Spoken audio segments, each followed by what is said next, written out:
Bismillahirrahmanirrahim. Assalamualaikum warahmatullahi wabarakatuh.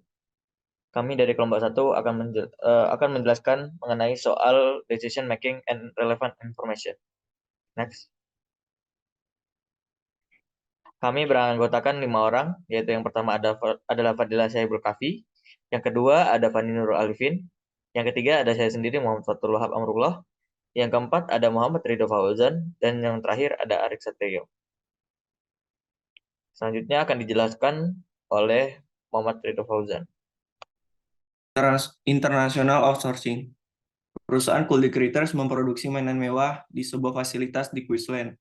Baru-baru ini, perusahaan merancang sekelompok patung mesin yang dapat dikoleksi untuk dipadukan dengan lini mainan mewah. Manajemen sedang mencoba untuk memutuskan apakah akan memproduksi patung itu sendiri atau menerima tawaran dari perusahaan manufaktur di Indonesia. Berikut data terkait keputusan tersebut. Yang pertama itu expected annual sales of figurines itu ada 400.000. Yang kedua average selling price of figurines itu $5 dan price quoted by Indonesian company itu sekitar Rp27.300 atau $3. Yang selanjutnya itu current exchange rate itu sekitar $1. Variable manufacturing cost-nya itu 2,85 per unit. Incremental annual fixed manufacturing cost associated with the new product line itu $200.000. Variable selling and distribution cost itu 0,50 per unit. Annual fixed selling and distribution cost itu $285. Biaya penjualan dan distribusi sama terlepas dari apakah patung tersebut diproduksi di Queensland atau diimpor. Pertanyaan yang pertama, haruskah Cooley Creators membuat 400.000 itu di fasilitas Queensland atau membelinya? Yang kedua, Cooley Creators percaya bahwa dolar akan melemah dalam beberapa bulan mendatang terhadap rupiah Indonesia dan tidak ingin menghadapi risiko mata uang. Asumsikan bahwa Cooley Creators dapat membuat kontrak berjangka hari ini untuk membeli 27.300 atau seharga $3,40. Haruskah Cooley Creators memproduksi 400.000 patung di fasilitas Queensland atau membelinya? Dan yang terakhir, apa saja faktor kualitatif yang harus dipertimbangkan oleh Cooley Creators saat memutuskan apakah untuk mengalihdayakan pembuatan patung ke Indonesia? Baiklah, di sini saya akan menjelaskan tentang pertanyaan 1236. Pertanyaan yang pertama adalah, haruskah Cadel Creators membuat 400.000 patung di fasilitas Queensland atau membelinya dari pemasok Indonesia? Soal yang pertama ini, yang pertama kita harus mencari dulu biaya membeli satu figurin dari Indonesia. Yang pertama itu kita harus membagi 27.300 dibagi dengan 9.100. Itu hasilnya $3 per figurin. Yang kedua kita mencari total biaya membeli 400 figurin dari Indonesia. Dari 3 dikali 400.000. Hasilnya $1.200.000. Selanjutnya kita akan mencari biaya total membuat 400 figurin di Queensland. Total biaya membuat 400.000 figurin ini kita mengalihkannya dari 2,85 dikali 400.000 terus ditambah 200.000. Itu totalnya $1.340.000. Jadi dengan melihat perhitungan biaya di atas, kita dapat merekomendasikan Cadel Creators untuk membeli 400 figurin dari Indonesia.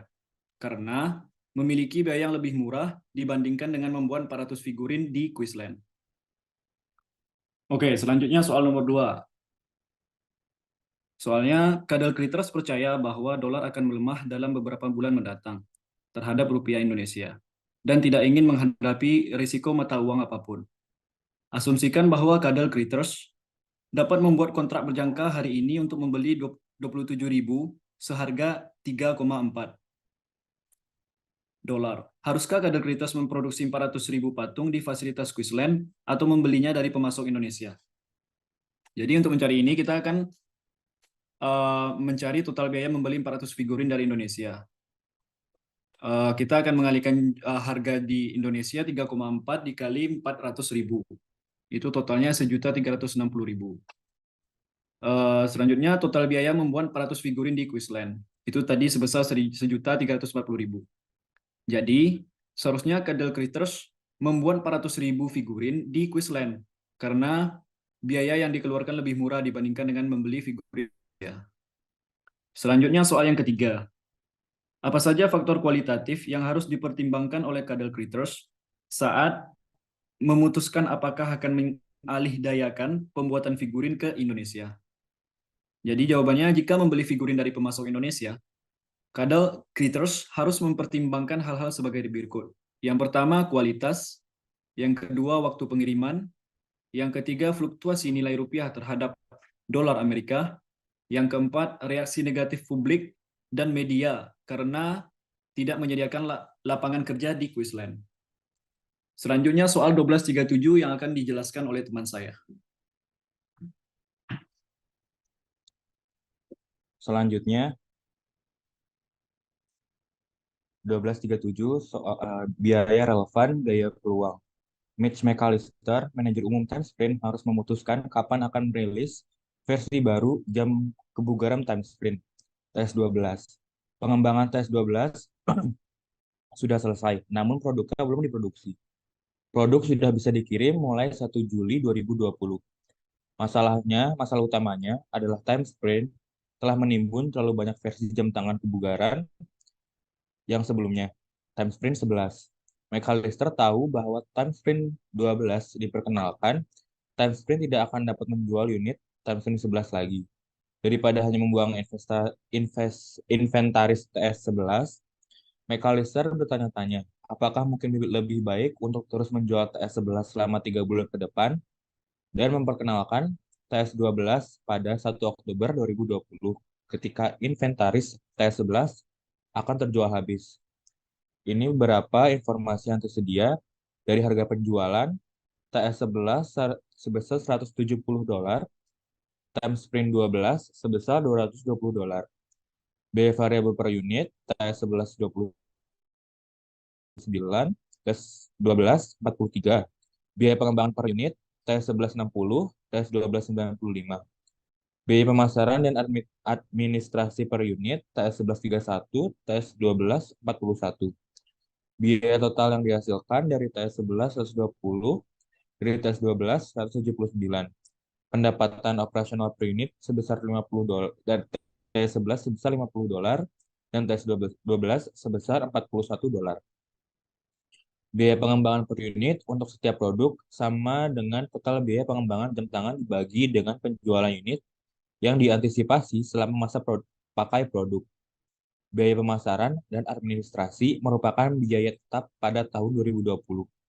Dikeluarkan untuk mendukung semua kegiatan pemasaran dan administrasi Timesprint dan dialokasikan ke produk berdasarkan pendapatan yang dianggarkan dari setiap produk. Biaya unit sebelumnya menganggap TS12 akan diperkenalkan pada 1 Oktober 2020. Pertanyaannya nomor 1, atas dasar pertimbangan finansial saja, apakah McAllister harus memperkenalkan TS12 pada 1 Juli 2020 atau menunggu hingga 1 Oktober 2020? Tunjukkan perhitungan Anda dengan jelas mengidentifikasi pendapatan dan biaya yang relevan dan tidak relevan. Nomor 2, faktor lain apa yang mungkin dipertimbangkan McAllister dalam membuat keputusan? Selanjutnya akan dilanjutkan oleh teman saya. Baik, di sini saya akan mencoba menjawab pertanyaan 1237. Yang pertanyaan itu, apakah McAllister harus memperkenalkan Timesprint 12 pada 1 Juli 2020 atau menunggu hingga 1 Oktober 2020? Baik, untuk nomor pertama, yaitu rumusnya relevan operating income sama dengan relevan revenue dikurangi relevan cost. Di sini, Timesprint 11 diketahui relevan revenue itu $170 dan untuk relevan cost-nya itu sebesar 0, sehingga hasilnya tetap $170. Mengapa biaya relevan di atas sebesar 0? Karena produk Timesprint 11 ini sudah jadi dengan jumlah yang terlalu banyak dan tidak perlu melakukan proses produksi lagi sehingga tidak mengeluarkan biaya yang relevan. Selanjutnya untuk TS12 itu sebesar $220 dengan relevan cost-nya itu 43, yaitu menemukan hasil $177, sehingga dapat disimpulkan bahwa total biaya pemasaran dan administrasi tidak akan berubah baik saat Timesprint 12 diperkenalkan pada 1 Juli 2020 maupun pada 1 Oktober yang merupakan komponen biaya tetap yang dianggarkan pada tahun 2020 yang dikeluarkan untuk mendukung semua kegiatan pemasaran dan administrasi time sprint dan dialokasikan ke setiap produk berdasarkan pendapatan yang dianggarkan dari setiap produk. Untuk pertanyaan kedua, berikut faktor apa saja yang dipertimbangkan oleh McAllister. Yang pertama itu kepuasan pelanggan, kedua tingkat kualitas time sprint 12, ketiga itu pentingnya sebagai pemimpin dasar pasar, dan terakhir keempat itu pengembangan moral. Cukup sekian yang dapat saya sampaikan. Oke, sekian dari kami. Kurang lebihnya kami mohon maaf. Wassalamualaikum warahmatullahi wabarakatuh.